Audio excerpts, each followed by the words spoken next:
ఆర్మూరు పట్టణంలోని అంబేద్కర్ చౌరస్తాలో మహాత్మా జ్యోతిరావు పూలే జయంతిని ఘనంగా నిర్వహించారు. మహాత్మా జ్యోతిరావు పూలే 197వ జయంతిని ఆర్మూరు పట్టణంలోని అంబేద్కర్ చౌరస్తాలో అన్ని దళిత ప్రజా వామపక్ష సంఘాల ఆధ్వర్యంలో ఘనంగా నిర్వహించారు. ఆల్ ఇండియా అంబేద్కర్ యువజన సంఘం జిల్లా కన్వీనర్ మూగ ప్రభాకర్, ఉపాధ్యక్షుడు షెట్పల్లి నారాయణ, ఆల్ మాలా స్టూడెంట్స్ అసోసియేషన్ రాష్ట్ర అధ్యక్షులు అంగారి ప్రదీప్, సిపిఎం మండల కన్వీనర్ కుతాడి ఎల్లయ్య, సీనియర్ అంబేద్కర్ వాది అరుగులు సురేష్, దళిత ఐక్య సంఘటన ఆర్మూరు డివిజన్ కార్యవర్గ సభ్యులు జంగం అశోక్, ఎల్టి కుమారులు పాల్గొని ఆయన చిత్రపటానికి పూలమాలలు వేసి నివాళులు అర్పించారు. అనంతరం వారు మాట్లాడుతూ మహారాష్ట్ర కేంద్రంగా పూణే నగరంలో పూలే చేసిన సామాజిక సాంస్కృతిక ఉద్యమాల చరిత్రను కొనియాడారు. పూలే స్ఫూర్తితో సమాజ నిర్మాణం దిశగా అడుగులు వేయాలని ఆకాంక్షించారు. ఈ కార్యక్రమంలో బార్ అసోసియేషన్ ప్రెసిడెంట్ నర్సయ్య, మాజీ అధ్యక్షుడు శ్రీకృష్ణయ్య, సొంకే శ్రీనివాస్, మేకల శ్రీనివాస్ తదితరులు పాల్గొన్నారు.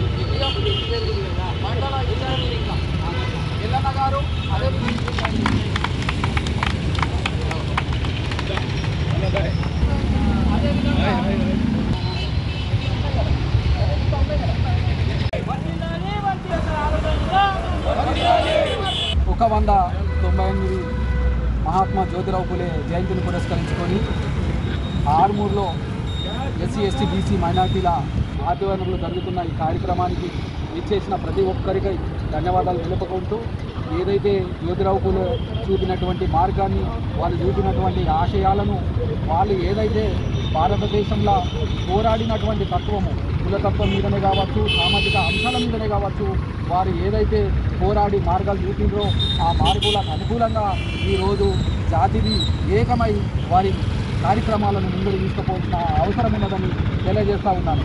ఏదైతే వాళ్ళు చూపిండ్రో, వాళ్ళే సావిత్రిబాయి పూలే కానీ, జ్యోతిరావు పూలే కానీ వాళ్ళు చూపిన మార్గాలను ఈరోజు ఇంటింటికి తీసుకుపోయి వాళ్ళ లెక్క అణగారిన వర్గాలను ఐక్యం చేయవలసిన అవసరం ఉన్నదని తెలియజేస్తూ, ఏదైతే ఈరోజు అగ్రవర్ణాల ద్వారా, అహంకారం ద్వారా ఏదైతే అణగారిన కులాలు అనుభవిస్తున్న దుస్థితిని వ్యతిరేకిస్తూ వాళ్ళు చేసినటువంటి పోరాటాలను గుర్తు చేస్తూ, ఇప్పుడు కూడా పోరాటం చేస్తేనే పోయేదేం లేదు, బానిస సంఖ్యలు తప్పుతా అని ఆ పోరాటాలు చేయవలసిన పరిస్థితి ఏర్పడ్డది. ఎందుకంటే ఈరోజు బీజేపీ గవర్నమెంట్ అవలంబిస్తున్నటువంటి పరిస్థితి చాలా దయనీయంగా ఉన్నది. మాకు ఎటువంటి హక్కులు లేకుండా చేస్తున్నటువంటి, ఏదైతే పార్లమెంటు ద్వారా మాకు హక్కులు లేకుండా చేస్తున్నటువంటి కార్యక్రమాలను దళితులందరము, అణగారిన వర్గాలను, ఎస్సీ, ఎస్టీ, బీసీలను ఐక్యమై వాటిని ఎండగడుతూ ఈరోజు జరిగే పార్లమెంటు ఎన్నికల్లో వారికి వ్యతిరేకంగా పోరాడవలసిందిగా నేను తెలియజేస్తూ ఉన్నాను. అదేవిధంగా ఈరోజు మనం ఐక్యం కావాల్సిన అవసరం ఉన్నది. వాళ్ళు రాజ్యాంగానికి విరుద్ధంగా 400 సీట్లు వస్తే రాజ్యాంగాన్ని మారుస్తామన్న ఏదైతే వాళ్ళు చెప్తున్నారో దాన్ని పూర్తిగా వ్యతిరేకిస్తున్నాం. మేము దాన్ని పూర్తిగా ఖండిస్తూ ఉన్నాము. మీరు అధికారంలో రాకుండా మేము శాయశక్తుల ప్రయత్నిస్తామని నేను తెలియజేస్తూ, ఈ అవకాశం ఇచ్చినటువంటి సోదరులందరికీ కూడా మరొకసారి జేబీలు తెలియజేసుకుంటున్నాను. జై భీమ్. 1840లో మరి నిరక్షరాస్యులైనటువంటి సావిత్రిబాయి పూలే గారిని మరి వివాహం చేసుకొని మరి తాను మరి ఇంటికి తీసుకొచ్చి తన ఇల్లుని విద్యాలయంగా చేసి మరి అహ్మద్ నగర్లో ఒక పాఠశాలను స్థాపించి మరి ఫాతిమా బేగం అనే ఇద్దరిని కలిసి ఒక స్కూల్ స్థాపించారు. మరి అట్లాగే ఏదైతే వాళ్ళు 1848లో మరి అట్లాగే గృహ బహిష్కరణ కూడా చేసిండ్రు. మరి అట్లాగే వాళ్ళు జీవితకాలం మొత్తము 152 పాఠశాలలు కూడా స్థాపించినటువంటి ఘనత మహాత్మా జ్యోతిరావు పూలేది. మరి అట్లాగే 1852లో మరి అది మహిళా సంఘాన్ని కూడా స్థాపించి భార్య భర్తలు ఇద్దరు కలిసి మహిళా హక్కుల కోసము పోరాడినటువంటి ఘనత ఇలా జ్యోతిరావు పూలే సాహెబ్ గారిది అని నేను సముఖంగా తెలియజేస్తున్నా. మరి అట్లాగే 1873లో సత్యశోధ సాధారణనే ఒక సంస్థను స్థాపించి మరి అట్టడుగున వారిని ఉన్నటువంటి కులాల కొరకు, మతాల కొరకు మరి ఏదైతే సత్య సహకారం ఉన్నదో మరి భర్త చనిపోతే మరి వాళ్ళని భర్తతో పాటు భార్యను కూడా కాలబెట్టే పరిస్థితి ఆ రోజుల్లో ఉండే. మరి దానికి వ్యతిరేకంగా భార్య భర్తలు ఇద్దరు పోరాటం చేసి ఆ గ్రవర్ణాలకు వ్యతిరేకంగా ఆ రోజు పోరాటం చేసి దాన్ని సాధించినటువంటి ఘనత మరి మహాత్మా జ్యోతిరావు పూలే సావిత్రిబాయిది. మరి ఆయన ఒక పుస్తకాన్ని కూడా రాయించడం జరిగింది. మరి గులాంగిరి అనే పుస్తకాన్ని కూడా రాసి దాని ద్వారా దేశవ్యాప్తంగా ఉడక మరి దానిలో సంస్కరణలు ఉన్నాయి.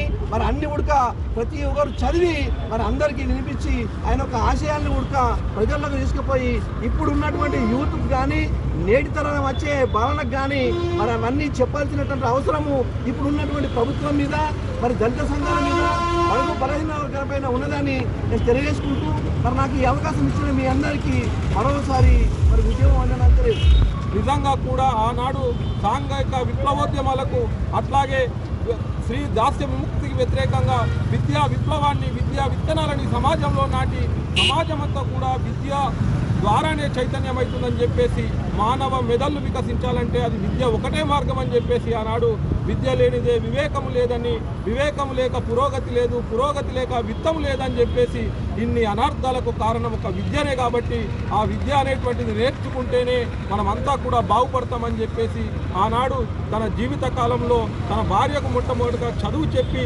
ఆమెను ఒక మహిళా ఉపాధ్యాయురాలుగా నిర్మాణం చేసి మొత్తంగా కూడా తన జీవిత పర్యాయం అంతా 42 స్కూళ్లను ఆయన కట్టించాడంటే ఎంత మేరకు ఆయన జీవితంలో విద్య కోసం ప్రయాణం చేసిందో మీరు అందరూ అర్థం చేసుకోవాల్సిన అవసరం ఉన్నది.